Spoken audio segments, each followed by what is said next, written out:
What is going on, everybody? I am the original gamer StevieStrow, and we are back for yet another exciting video game showcase for the Radio Shack TRS-80 color computer, also known as the CoCo. So grab your joysticks and let's get gaming, people. Greetings, programs, fellow humans, and cocoa nuts. I am the original gamer StevieStrow, and I'm really excited to show you something today. This is going to be the first video I am recording on a Rio color computer with a Rio color computer joystick, and I could not have picked a more betterer game. This game is Marble Maze, which is a clone of a very popular arcade game called Marble Madness. And because I'm running this on a Color Computer 3, which is able to run at twice the speed, this was one of the games that was suggested by Curtis Boyle that I show you how this looks at standard speed and how much better it plays at double speed. Another game he recommended, which I'll probably redo, was Xevious. So let's go ahead and take a look at Marble Maze, clone of Marble Madness. Stand by, level being created. So Marble Madness was a very cool arcade game released by Atari, and basically you had to use the trackball on one of those roller wheels, and you had to navigate a three-dimensional maze and make it to the finish line. This was a really cool, fun game on the color computer. You can see it's a little slow, but the game does a lot. It's doing a lot of three-dimensional graphics and scrolling. It's doing a lot of foreground and background stuff where it looks like you're going in front of and behind things. Minimal sound effects. I just heard the when I crossed the finish line. The arcade game had really cool music. And yeah, we can even see here that there's a delay in how long it takes to create the level. So I'm going to play a couple rounds here at normal speed. Now here we start to see obstacles. So these little, what look like puddles of water, they were actually acid pools. I think in the arcade game they were green. And so you have to avoid the acid pools, as well as you also have to make sure you don't fall off the edge. And yeah, I don't remember this game being this slow, quite frankly. But it's cool though. Your marble here does not seem to be as animated in the arcade, and the arcade wasn't much better. The arcade, I think, just had a couple of squares that look like reflections, and I think those squares just maybe kind of alternated from corner to corner. So, but you saw some semblance of movement. This one, it doesn't look like the ball makes it look like you're moving at all, but that's okay. The resolution is pretty good. This is running in high resolution here. Pretty tricky to control, but I'm doing it. Ooh, don't fall off that edge there, Steve. Okay, and we have crossed the threshold and crossed the finish line. So stand by while level is created, level 2. So let's just do 3 levels here, and then we will try it with the double speed poke and see how much faster that goes. This one you have to come down. These are pretty faithfully reproduced from the arcade. That's kind of tough. These are pretty tough. Now, do I have certain number of lives, or is it just... Now, I hope this is not one of those games that was also hacked where you have infinite lives, because I just died like 3 times. I don't see a number here that tells me how many lives I have. I do see that I'm running out of time. Now, in this case here, you have to avoid those tiles. Those tiles are deadly, and they are animated, and they're moving. A lot going on in this game here. So let's go ahead and turn the corner. Okay. Wow. Yes. Very, very sticky to control, but I'm glad I'm using a CoCo controller. This would be darn near impossible on a PC emulator with a standard PC controller. The precision you need is pretty tricky, and even with this controller, it's pretty... Okay, time is over. Final time, game over. So I guess you can continue to die, but if you ever run out of time on a level, the game is over. Congratulations. Type in your name. Okay, for whatever that's worth. I've just typed in my name. Now I'm going to reset the game. At Gsoft, we make games for the TRS-80 color computer, TRS-80 MC10, and Dragon computers. Our basic games cover the range of genres from arcade, to text adventures, to simulations, to 3D dungeon crawls. This is our latest puzzle game from Japan, Fruit Panic. So come on and drop by our website and download our latest games. Alright, so we're going to try this again now. This is round 2.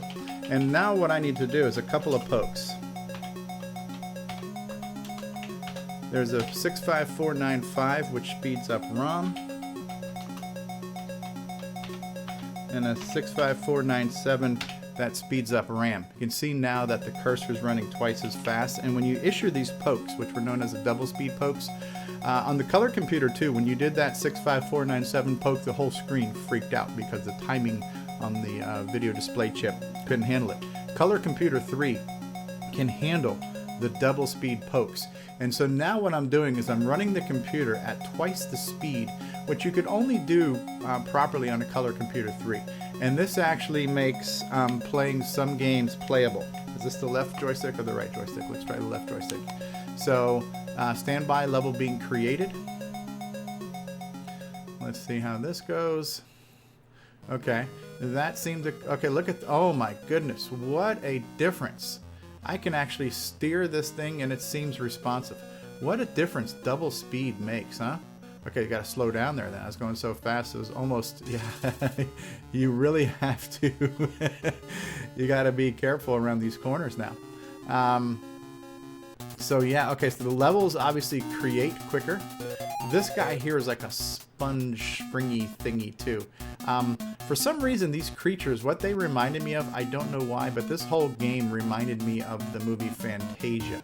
I hope I don't get hit by the acid. Okay, the Springer thing got me. So the interesting thing about this game is you don't really lose lives. You're losing time. And so if you run out of time, that's when the game is over. So your object is to make the finish line as quickly as possible, because the quicker you finish, the more time bonus is awarded to you at the end. Man, this is so tricky. Okay, see, I just ran out of time. Final time, game over. All right, so a little bit more challenging at double speed.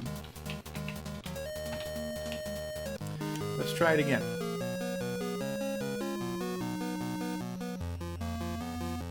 And let's see how well we do on our marble maze. See, there's a hole there too you have to avoid when you first start off. You have to avoid a hole. But this game did a really good job of emulating the 3D environment, just creating this world, and you know, you can go in front of and behind things. So when you're behind walls, there's, you know, you're partially obstructed. So there was a lot of graphics processing that had to take place, all done in software, but they had to figure out all these different masks. Are you in front of, are you behind, and how to ultimately show you what you look like depending on if you were in front of or behind something. So really good programming. Dave Dice, who did this, did a number of really cool games. I think he also did Color Car Action, which was a clone of Bump and Jump. See, I fell there. In the arcade, and probably in this game too, if you fell from too far of a distance, you would actually crack your marble. The idea here is you're kind of steering a marble through this maze here. If anybody remembers the old glass marbles that some kids played with, where you had to flick marbles on the ground. So yeah, if you fell from too far, you could actually smash your marble, and you would have to start over again. And time is the enemy here. Now, what I am not sure of is how this game calculated time. Is it using a real-time clock? I don't remember if the CoCo had a real-time clock, so I'm not sure how it calculated time. But if the thing is running twice as fast, and its time processing is running twice as fast, you really have half the time to finish the levels. So on the one hand, smoother control is nice, but if it's also meaning you have to very, very quickly, you know, reach this finish line in half the time. So I just got hit by the pool of acid twice. 3 times a lady. Yes, okay. Come down around the corner. Okay, you got to put on the brakes here a little bit. Okay, around the corner. We are coming around the corner when we come. Yes, we're coming around the corner when we come. Now we're almost to the finish line. Later levels had bridges that would raise and lower that you had to time. Some levels had like moving floors that you had to follow in time. Oh, this is so hard. This is dang near impossible. Okay, I made it down that ramp, which I don't think I did on single speed. So now double speed. Look out for the blue stuff on the ground, Steve. Okay, whoa, whoa, whoa, whoa, whoa, whoa. Stop the clock. Hold on a second here. Okay, we are coming around the corner here. We're coming around the corner when we come. Oh my goodness, this is tough. Oh wow, I took the long way, didn't I? Okay, come on, come on, come on. Wow. Jiggly, jiggly, jiggly. Come on, Stevie, you can do it. Oh my god, I was almost there. I so want to do this level again. All right, so yeah, I haven't figured out if the seconds are real seconds or if it's based on computational cycles, and if now that the whole world time is cut in half because of the double speed. That part I haven't fully, so 60 seconds, 58, 50, yeah, so I'm watching the seconds count down here, 51, 50. Time is relative, as Albert Einstein once said, and in this game here, time was computed by processor speed, and since I've doubled the speed, I have now also doubled time. So you have half the time to play the game here. So that's okay. That's okay. It just makes it even more challenging. Makes it easier to control, but you really got to get your groove on here and get around these things. It really forces you to not want to screw up here. So let me just go ahead and hit these corners, around the corner. Okay, so far so good. And in the earlier levels, you're really in your best interest to finish them as soon as possible, to add as much more bonus time to the clock as possible, because the harder levels, you screw up a lot and you end up running out of time. Like level 3 here, this one I found to be so hard to get down here. And this is killing me. This is absolutely killing me. I don't, I think 3 tries I made it. Okay. I really love how you go in front of and behind walls. It's such a great feature. It really adds to the whole illusion of 3-dimensionals that this world created. This was a very cool, very colorful game in the arcade, and like anything released by Atari, you know, really good on music as well. Had a really cool soundtrack. So it was kind of a combination of the artwork and the music that really, I don't know why, but just reminded me of the movie Fantasia. Probably because of just all the weird things in the world, these bouncing sock thingies that will try to eat you and other things. Okay, so we've made it to a new level.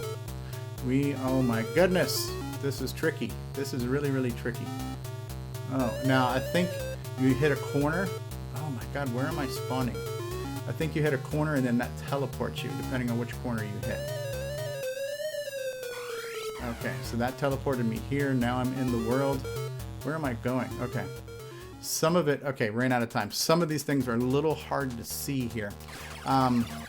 Congratulations. Let me move this joystick out of the way. This one used the left joystick. I'll go ahead and put in my name. And so what we just saw here, ladies and gentlemen, boys and girls, is you've seen Marble Maze by Dave Dye's, released in 1985. Cool game, fun game. I have fond memories of playing this game. Very cool visuals, really good details in the graphics. A very faithful port of a timeless arcade classic that was called Marble Madness, released by Atari. Very, very, very cool. And what you have just also witnessed is the first game that I have played live for you on a color computer, on a real color computer. Up until now, I have been playing everything on emulators, and so I've been using virtual computers and software trickery to play the games.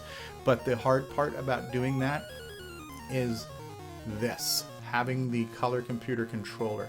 This little tiny analog stick here can move around in 360 degrees. And so what I'm able to show you now are games played the way they should have been played on the real hardware, on the real computer. And in some cases, I'm going to be showing you games that were played better when they were played faster. I hope you had as much fun watching this video as I had making it for you. And if you did, then do me a favor and smash that like button and subscribe to this channel. If you've got something you'd like to say, throw out a comment and let me hear it. I'd really appreciate it if you could share this video and my channel with your friends. So thank you so much for watching. I'll see y'all next time. Peace out, bye-bye, and long live the CoCo.